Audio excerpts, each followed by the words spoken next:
Hello welcome to my YouTube channel Sushma vlogs. అందరూ ఎలా ఉన్నారు, బాగున్నారా? Hope you guys are doing good. So ఇంకా ఈ వీడియోలోకి వెళ్ళే ముందు మీ అందరికీ శ్రీరామనవమి శుభాకాంక్షలు. సో ఈరోజు శ్రీరామనవమి కాబట్టి శ్రీరాముడికి ఇష్టమైన ప్రసాదాలని నేను ఎలా ప్రిపేర్ చేశానో చూసేద్దామా?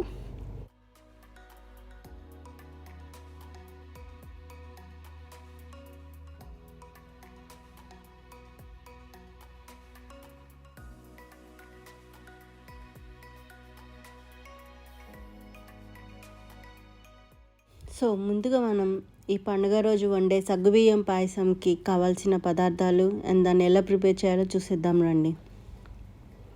సో ఈ సగ్గుబియ్యం చేసే ముందు మనం ఈ సగ్గుబియ్యాన్ని ఒక 6 to 8 hours ఆర్ లేకపోతే ఓవర్ నైట్ మొత్తం ఈ సగ్గుబియ్యాన్ని నానబెట్టుకోవాలి. అప్పుడే మనకి మంచిగా సాఫ్ట్గా అవుతాయి అన్నమాట.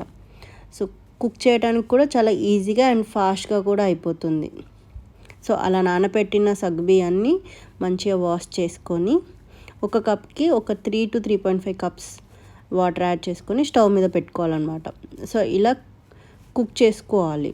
సో ఈ సగ్గుబియ్యం ఏంటంటే మొత్తం వైట్ కలర్, ఇప్పుడు వైట్ కలర్ ఉంది కదా, ఇది మొత్తం పోయి ట్రాన్స్పరెంట్ కలర్ అయ్యేంత వరకు మనం దీన్ని కుక్ చేసుకోవాలన్నమాట.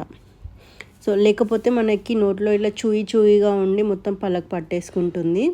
సో అలా కాకుండా ఇట్లా ట్రాన్స్పరెంట్గా కుక్ చేసుకుంటే మనకి చాలా ఈజీగా ఉంటుంది అండ్ డైజెస్ట్ కూడా చాలా ఈజీగా అయిపోతుంది అన్నమాట.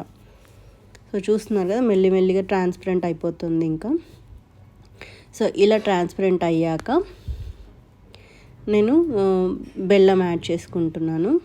ఇలా ట్రాన్స్పరెంట్ అవ్వకముందే మనం బెల్లం యాడ్ చేసుకుంటే ఏంటంటే ఇంకా అవి ట్రాన్స్పరెంట్ అవ్వడం అట్లానే ఆగిపోయి అలా వైట్ కలర్లోనే ఉండిపోతుంది అన్నమాట. సో తినడానికి అంత మీకు బాగుండదు. సో అందుకే మొత్తం కుక్ అయ్యాక అవి ట్రాన్స్పరెంట్ అయ్యాకనే మనం బెల్లం యాడ్ చేసుకోవాలన్నమాట. ఇంక ఇప్పుడు బెల్లం యాడ్ చేసుకున్న తర్వాత మంచిగా కలిపేసుకొని ఆ బెల్లం మొత్తం కరిగిపోయేలా బెల్లం అంతా కరిగిపోయేదాకా కుక్ చేసేసుకోవాలి. సో ఇలా ఇప్పుడు బెల్లం అంతా కరిగిపోయి థిక్ అయిపోయిందిగా. సో ఇంక ఇప్పుడు నేను దీంట్లో యాలకుల పొడి యాడ్ చేస్తున్నాను. అలా యాడ్ చేసేసుకొని మంచిగా కలుపుకోవాలన్నమాట.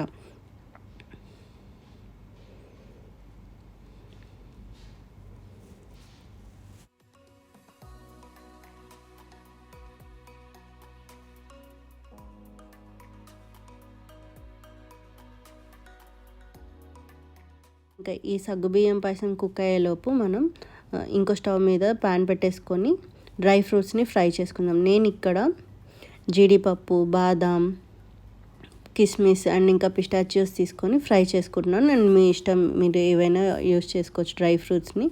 అండ్ ఇందులో నెయ్యిలో మాత్రమే నేను ఫ్రై చేస్తున్నాను.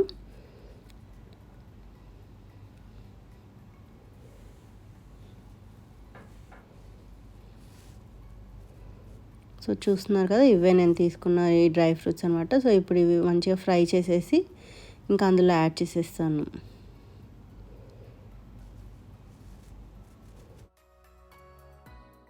సో ఇలా ఫ్రై చేసిన డ్రై ఫ్రూట్స్ని సగ్గుబియ్యం పాయసంలో యాడ్ చేసేసుకొని మంచిగా కలిపేసుకొని స్టవ్ ఆఫ్ చేసుకోవాలన్నమాట.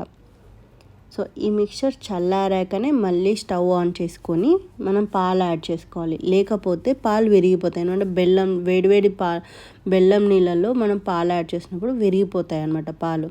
సో ఎప్పుడైనా చల్లారించిన తర్వాతే మనం బెల్లం దాంట్లో పాలను యాడ్ చేసుకోవాలి. సో ఇప్పుడు నాది చల్లారింది. 1/2 an hour తర్వాతనే నేను ఇది మళ్ళీ స్టవ్ ఆన్ చేసేసుకొని ఇప్పుడు చూస్తున్నారు కదా, మొత్తం అంతా ట్రాన్స్పరెంట్ అయిపోయి వైట్ అంటూ ఏమీ లేకుండా ఉన్నాయన్నమాట. సో ఇది ఇప్పుడు మంచి కుక్ అయినట్టు.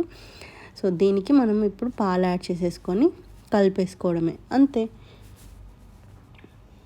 జస్ట్ పాలు యాడ్ చేసుకొని ఒక 2 minutes అలా స్టవ్ మీద పెట్టేసి కుక్ చేయాలి, అంతే.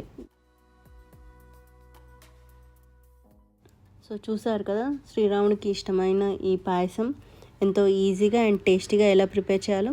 సో మీకు నచ్చుతుందని అనుకుంటున్నాను.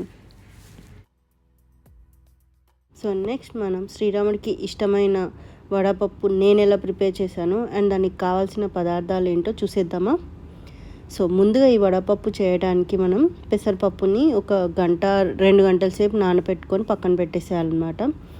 సో అలా నానబెట్టిన పప్పుని మంచిగా వాష్ చేసుకొని ఒక బౌల్లోకి తీసుకోవాలి.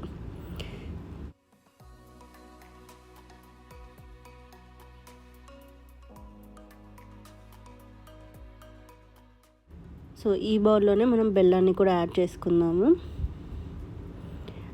అంతే, శ్రీరాముడికి ఎంతో ఇష్టమైన ఈ వడపప్పు చాలా ఈజీగా రెడీ అయిపోయింది కదా.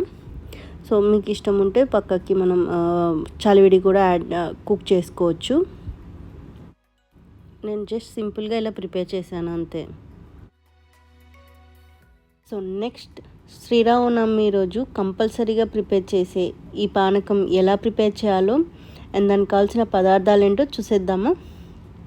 సో ఈ పానకం చేయడానికి ముందుగా మనం ఒక బౌల్లో బెల్లం తీసుకొని వాటర్ యాడ్ చేసుకోవాలి.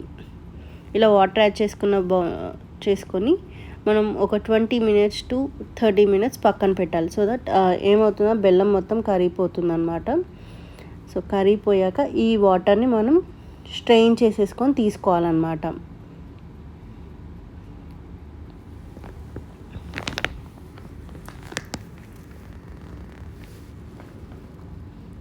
సో ఇప్పుడు బెల్లం మొత్తం కరిగిపోయింది. సో నేను ఈ బౌల్లోకి ఇప్పుడు స్ట్రెయిన్ చేస్తున్నాను వాటర్ మొత్తం.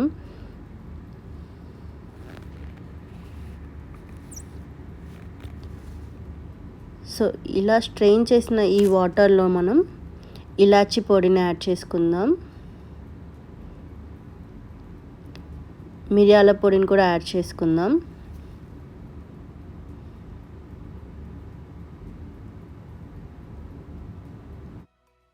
సో నెక్స్ట్ ఇందులో మనం శొంఠి పొడిని కూడా యాడ్ చేసుకొని మంచిగా కలుపుకోవాలి.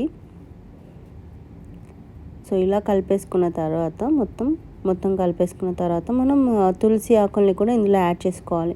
మీకు కావాలంటే మీరు తినే కర్పూరం ఉంటుంది కదా, దాన్ని కూడా యాడ్ చేసుకోవచ్చు. అంతే, శ్రీరాముడికి ఎంతో ఇష్టమైన పానకం కూడా రెడీ అయిపోయింది.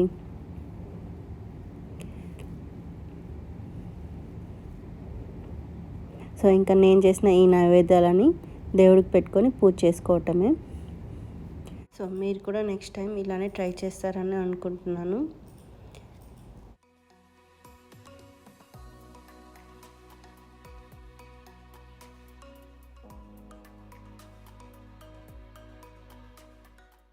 అండ్ మీకు మా వీడియో కనుక నచ్చినట్టయితే లైక్ చేయండి, షేర్ చేయండి. అండ్ మీరు కనుక ఫస్ట్ టైం మా వీడియో చూస్తున్నట్టయితే మా ఛానల్ని సబ్స్క్రైబ్ కూడా చేసుకోండి. Thank you.